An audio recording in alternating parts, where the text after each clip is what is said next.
Bathsheba Spooner faced accusations that she had instigated the murder of her husband Joshua in Brookfield, Massachusetts in 1778. Crime Classics presents its Episode 0 audition, The Crime of Bathsheba Spooner audition, first heard on December 3, 1952. Framed as a historical report by Thomas Hyland, the drama follows the colonial New England case through domestic conflict, an alleged conspiracy, and the trial that drew close attention. Lou Merrill plays Hyland, with Mary Jane Croft as Bathsheba Spooner. Morton and David Friedkin wrote the script, and Elliott Lewis produced and directed. Now, back to the golden age of radio. Good evening. This is Crime Classics. I am Thomas Hyland. Listen.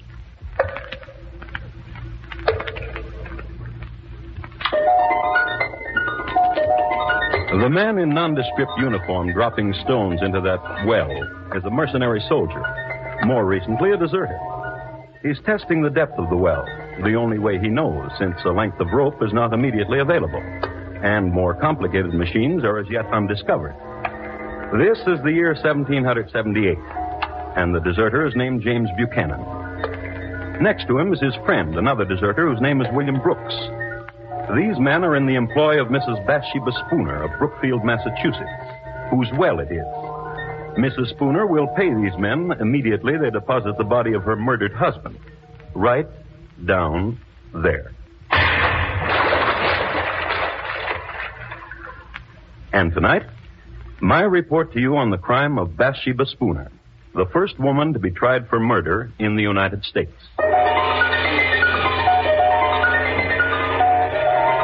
Crime Classics, a new series of true crime stories taken from the records and newspapers of every land, from every time. Your host each week, Mr. Thomas Hyland, connoisseur of crime, student of violence, and teller of murders. Now, once again, Thomas Hyland.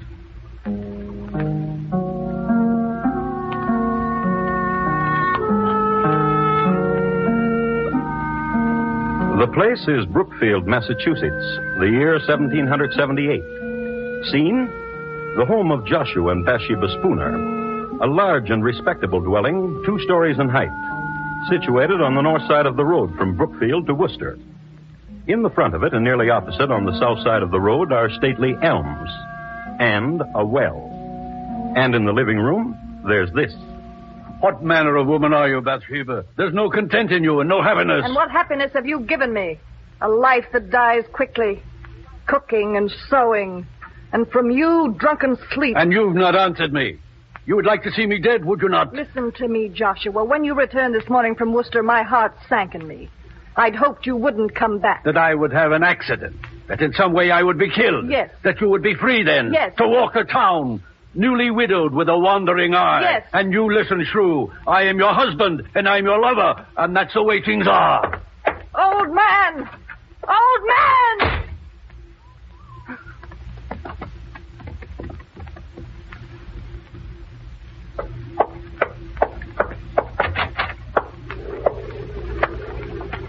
Ezra? Ezra? I've been waiting. Bathsheba. Wait. No more waiting, Bathsheba. The time I was away from you with your husband in Worcester. The thinking about you. And there'll be more waiting. Until it's done. Until you kill him. I tried, but I could not. He asked me a question, my husband did. What manner of woman are you, he asked. Now I wonder. What manner of woman am I to love such as you, a youth? A boy who pretends to manhood. You without the courage to... The poison you gave me, there was no opportunity, Bathsheba. And a boy who lies. Opportunity. When it becomes nighttime, my husband becomes a drunkard. You know that. To empty the poison in the cup when you were with him, a simple thing like that you couldn't do. I swear it to you, Bathsheba. He'll die. When? Go to him now. To the tavern where he is. Empty the poison. I threw the poison away. With no courage. Bathsheba. Speak my name and bedevil yourself with it. Just kiss me, Bathsheba. No kisses. No secret whisperings. None of that. No more. Until my husband is dead. Laugh then, you'll see I mean it. There's a wench, Bathsheba, at the other end of town, and she watches me when I walk by. Then go to her. All right. Wait. Don't leave me. You almost let me go. Boy, you... Bathsheba. Kill him. Kill my husband. Later.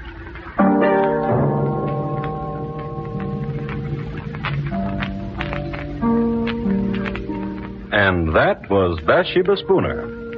You've come to know her pretty well. You've seen her hating, you've seen her loving. There's more you should know. She was the sixth child of an illustrious man, General Ruggles.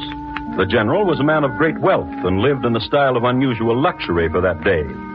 He kept 30 horses and had a park of 20 acres for deer and a pack of hounds for the amusement of numerous visitors.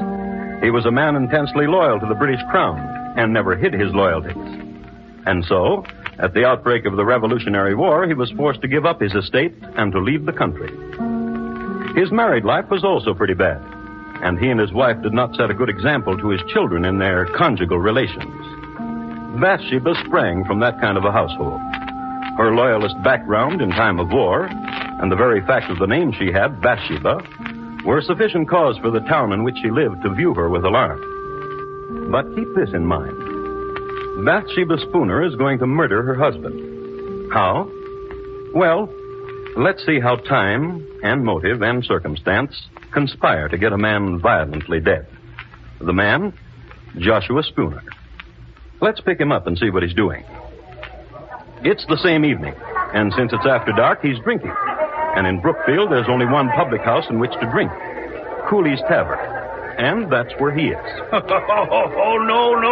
Doctor. Then what would you do? To trap General Burgoyne, very simple. Hand me your tankard, Dr. King. Now, and here, this spoon, the line of march of Burgoyne. And your tankard and mine, 2 sections of the troops of General Washington. Now watch.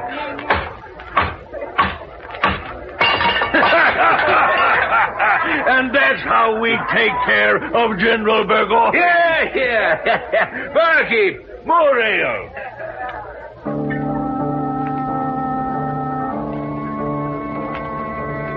Joshua Spooner talks of strategies and drinks his ale. But mark this. Near the bar, another table. 2 men in nondescript uniforms, deserters from the army of General Burgoyne. Their names, James Buchanan and William Brooks. They've made known the fact that they've deserted the enemy, so their drinks are on the house and the appreciative customers. They're having a fine time. Drink your ale, Will. Make me a toast and I'll drink with you. And a toast you shall get. Burgoyne is a scurvy... Louder, Will, louder, else we'll pay for our own ale. Aye. A toast. Aye, I'll give you a toast to that scurvy, plump-bellied Burgoyne. May he rot in the wilderness. That is, if he don't drown coming across the St. Lawrence. Gentlemen. And a merry evening to you. Joshua Spooner is my name, and it would do me proud if you would permit me... Ale is what we're drinking, sir. Ale for the patriot! And patriots we are, indeed, to goodness. Oh, yes. We joined General Washington, sir, and his colonials. You should know that. And from here, we go to Worcester, where a column of Washington's Hearties... ale. To you, sir, and thanks to you. My pleasure.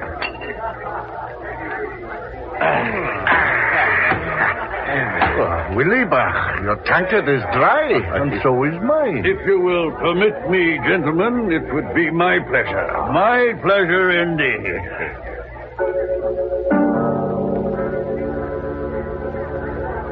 It would be Mr. Spooner's pleasure indeed to buy the lads more ale, as was the custom. True, it was 1778, but the etiquette was the same. Nothing too good for our boys. And the deserters in Cooley's bar were off to join our boys. As a matter of fact, it was Mr. Spooner's pleasure to direct James Buchanan and William Brooks to Worcester to become soldiers in Washington's army. It just happened that one of the landmarks that Mr. Spooner gave the lads went something like this. Now, mark you. A pile of elms and a well. And across the road from it, my house. When you pass there, you will be leaving Brookfield. And you will know you're on your way. We'll have another ale before you leave. You're a gentleman if I ever met one. Oh, a true one, James, my lad. A real gent.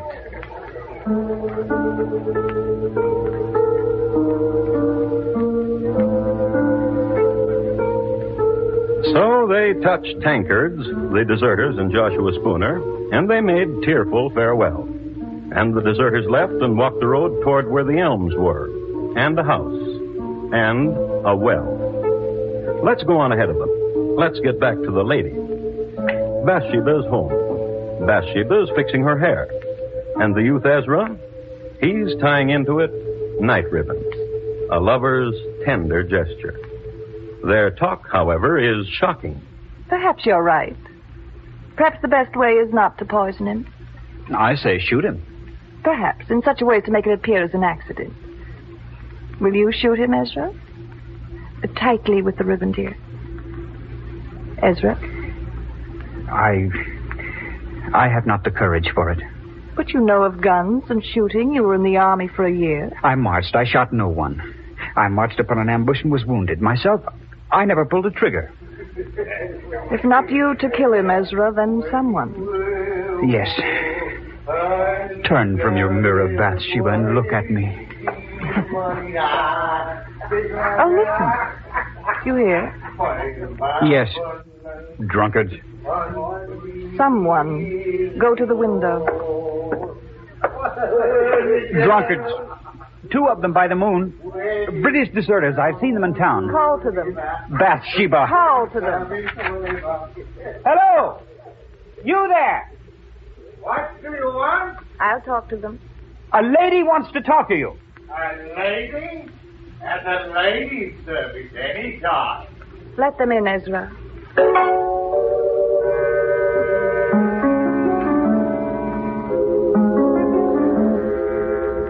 The Bathsheba Spooner who greeted the deserters must have been quite a sight. Tall, long hair, and blue ribbons. There must have been a fire in the fireplace, and in all probability she was standing in front of it. Her manner was gracious, and she was smiling. Ezra served the liquor.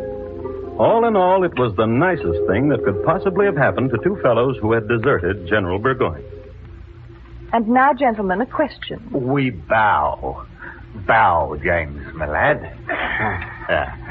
Say on, my lady. How would you gentlemen like 500 pounds to see you on your long journey? Mechano, 'twould warm the cockles, wouldn't it, Will? 'Twould. Does that answer you, my lady? And what would you do for it? There is nothing that Will and I have not done, and for less handsome payment from less handsome women. Far less. Kill my husband. This lad, the one you call Ezra. Come here, lad. The next skinny ones don't take long for twisting. Not him. Not Ezra. Not him, Jack. Then who? My husband will return from his drinking. Will you wait for him? Kill him? When he returns, meet him outside at the door and greet him. Will you? Not only for the money, dear lady, but with the pleasure of your presence to 2 tired soldiers. Right, James? It's the truth.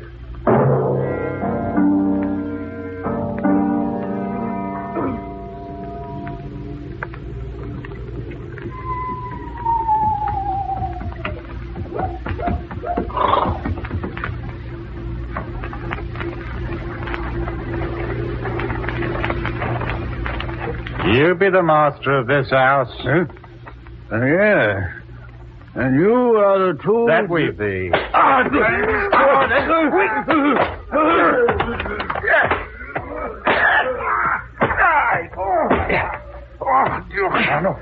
This one was a struggler, eh, Will? Get the woman. The one she calls Ezra. Aye.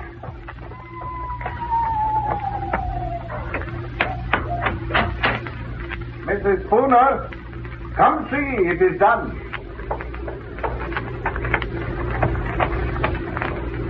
And a tidy job, if I say so myself, Mrs. Spooner. And now he's dead. What will you do with him? There's a well across the road. Ah. Give us a hand, James. And you, Ezra. I'll walk with you.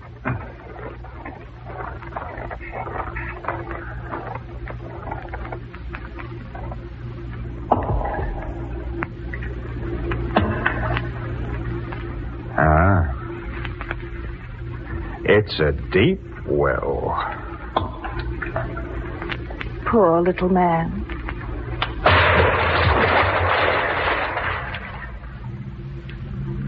And that's how Joshua Spooner died. And that's how Bathsheba Spooner killed him.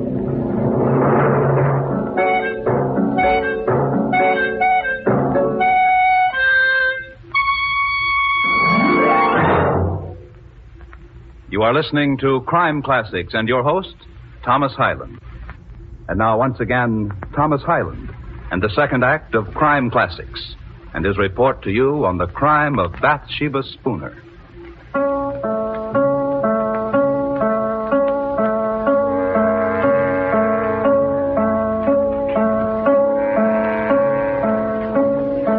Listen to this.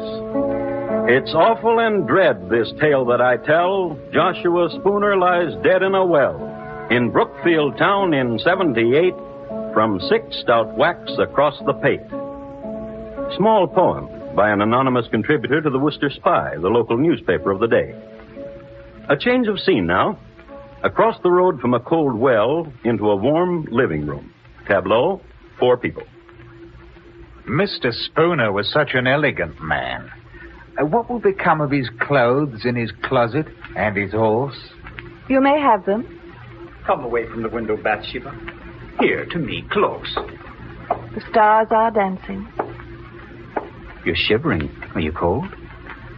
No. Will is very weary, Widow Spooner. We'll not go on to Worcester tonight. Then wait till morning. You can make a place for yourselves in the barn. But the money we'll have now, and the clothes and the horse. Yes, all of it. Ezra.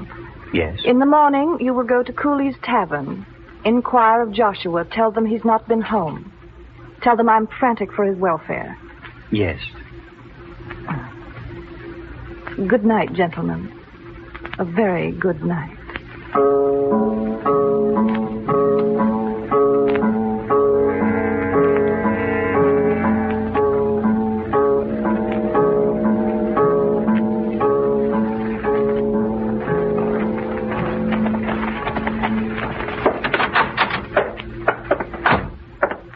Mr. Cooley. Aye? Hot grog on a nippy morning, Mr. Ross? I've been sent to inquire of Joshua Spooner. Who sent you? The wife of him, Bathsheba. Did she now? And why? Last night he did not return home, and Mrs. Spooner is frantic for his welfare. Not home? Well, he's not here. Last night he sat right there, my lad, and discussed military strategies with the doctor. Then, to the best of my knowledge, he went home. Dr. King. Doctor, wake up. Please, Doctor, wake up. It's important. What is it? What? Where is Joshua Spooner? Where is he? Mr. Cooley says he sat with you last night. As he did, and left me. He's not home. What? Mrs. Spooner sent me to fetch him. She's troubled that he's not returned. But where else could he have gone if not to his wife? We must find him, Doctor. Yes, by all means.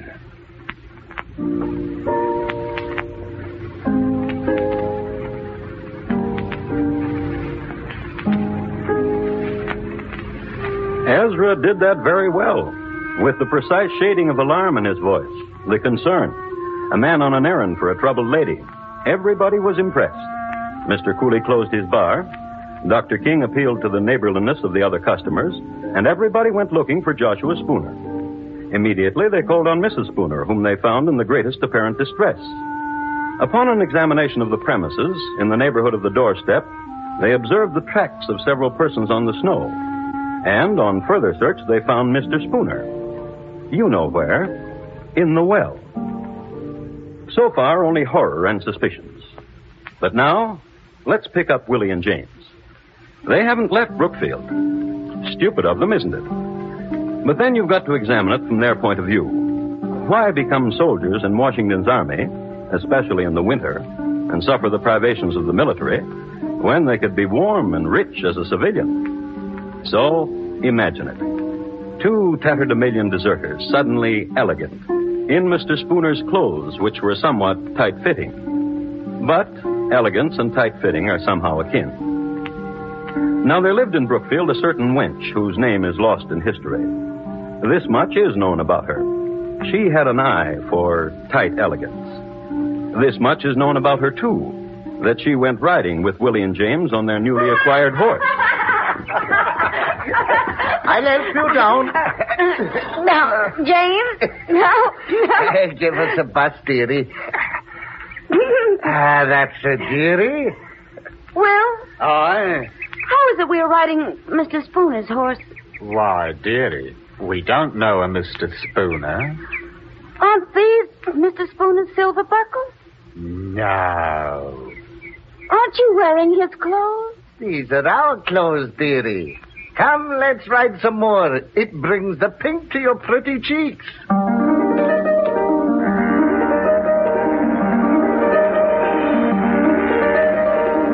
But the cat was out of the bag. The girl told her mother, and her mother her father. And it so happened that her father was at that moment on his way to look for the murderers of Joshua Spooner. So the father told some neighbors, and they located James and Willie. Brought them all together. The 2 deserters, Ezra and Bathsheba. And this is what happened.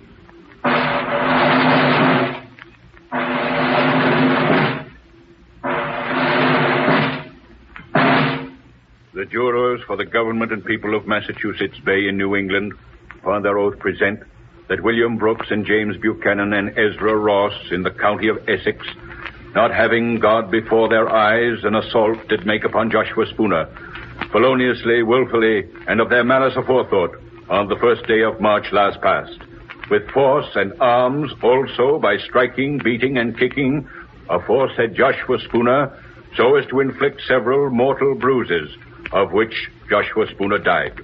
And that Bathsheba Spooner, widow and late wife of Joshua Spooner, being seduced by the instigation of the devil, did incite, move, abet, counsel, and procure the murder of aforesaid Joshua Spooner. How do you plead? Not guilty. Not guilty. Not guilty. What statement have you, Bathsheba Spooner? I am the wife of the deceased. If what you accuse me of be true, what end could the death of my husband serve? Were there any reasons, persuading, hopes, inviting, or advantages arising from the death of my husband? By depriving myself of husband, I would subject myself to the burdens of a widow. If I hated my husband, as such has been said, could I not have separated from him, gone to my father or to my brothers? What foolishness is this to say I've loved Ezra Ross, when one of my station might have any gallant I please? Gentlemen, if I be guilty, I was not of sound mind.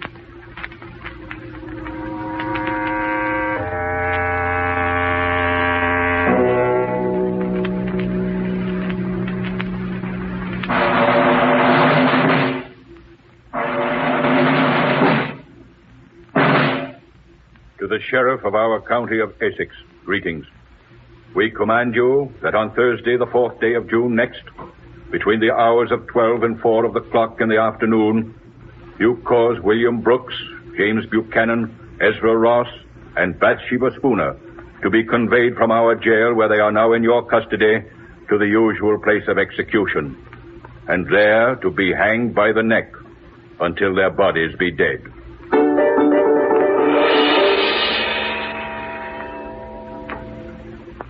The motive, the crime, and the sentence. Justice was simple. And quickly, too quickly for the 4 prisoners, the 4th day of June. This is a copy of the Worcester Spy dated that day that I have here. I'd like to read from it. It was about 2:30 of the clock in the afternoon when the 4 criminals were brought out of prison and conducted to the place of execution under a guard of 100 men. The 3 men went on foot. Mrs. Spooner was carried in a chaise, being then, as she had been for several days, exceedingly feeble. The procession was regular and solemn. Just before they reached the place of execution, one of the most terrific thunderstorms that had occurred within the memory of the oldest inhabitant darkened the heavens. There followed an awful time.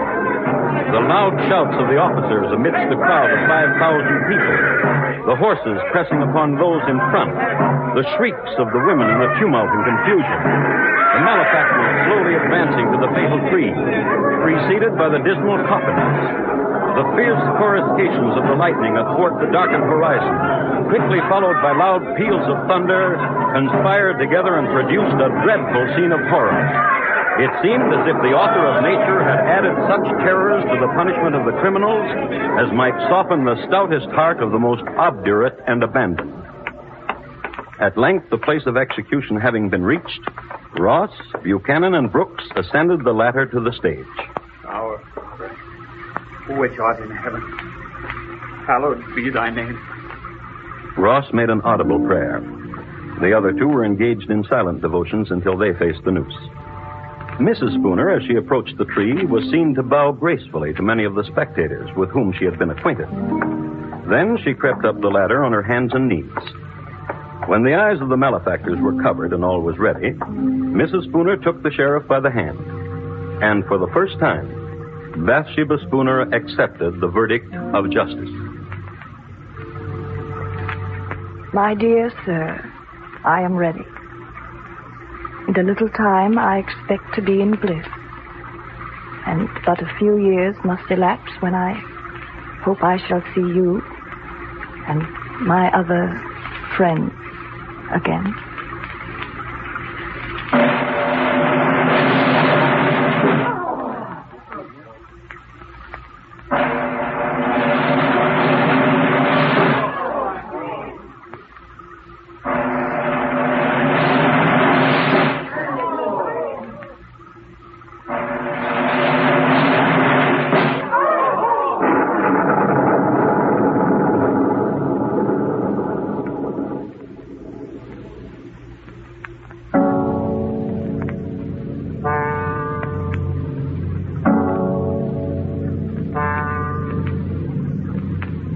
And that's the way the newspaper recorded it. This has been my report of the crime of Bathsheba Spooner, the first woman tried and executed for murder in the United States.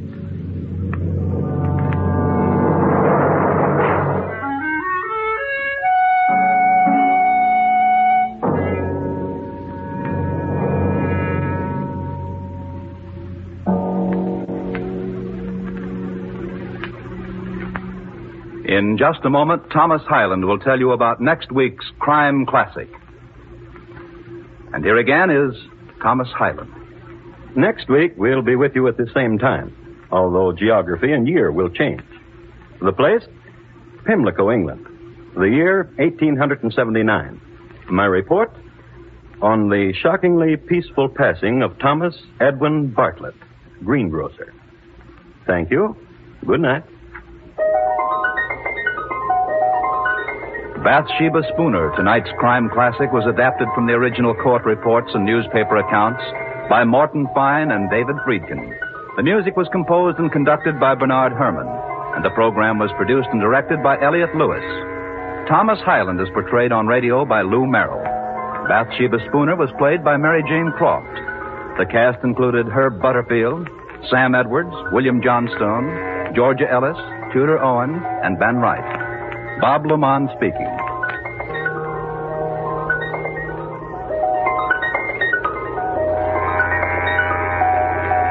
And remember, for mystery mixed with merriment, join Mr. and Mrs. North Tuesday evenings on the CBS Radio Network.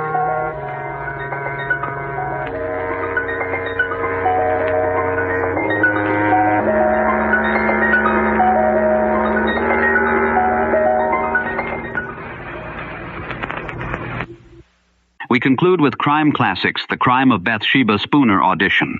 Follow Crime Classics for more classic broadcasts.